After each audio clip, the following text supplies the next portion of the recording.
It's interesting. I talk to people a lot about things of your past, other people overcoming stuff and things like that. And it's interesting how important exposure is to a person's Absolutely. life. And you see people who you say, well, why don't you give that a try? And like you said, that fear, that self-doubt, that lack of confidence. And it's really a lot of times they just were never exposed to something more or something Yeah. that they've seen other people similar to them who can do it.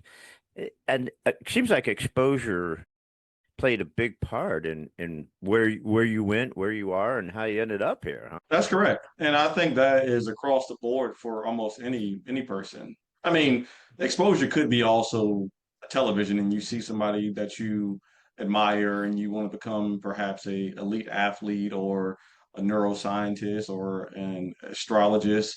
That could be exposure as well. But I don't think that that digital form can defeat the actual, I call it the analog version of it, where you can actually put your hands on it and you can feel it. It's tangible. You can see it, touch it.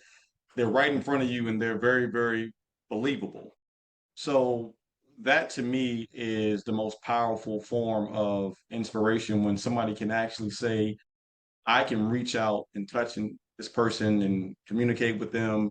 And I see how they go about their daily living. I see how they go about their professional lives, their personal lives. And that's what did it for me. I think that was the deciding factor in saying, well, Dante, if you go to law school, even if it does not work out for you, they'll still be proud of you because you got in and you got so much further than your life would have allowed you to get originally. Just thinking about all of the stuff that happened in my background is it's really incredible to even say that I'm here right now, and I'm very grateful for it. And I'm sure there's some other power that's present that's perhaps moving pieces around the chessboard and allowing me to see certain things. And so I'm grateful. And I do think exposure, like you said, Gary, is probably the most important thing. Yeah. It has a lot to do with it. I mean, I was gonna be the center for the LA Lakers, and then Shaq Yeah. beat me out. I'm like, dude, seriously? Just a Shaq beat me. I short. can't even believe he took Shaq beat me for that. So there are some limitations to even when you get that, right? Even when you get that exposure, you have that desire.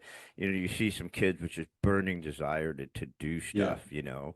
And there's just there's so much you could do, but like you said, I mean, just getting into the law school, just achieving that. Not everyone who goes to law school becomes an attorney.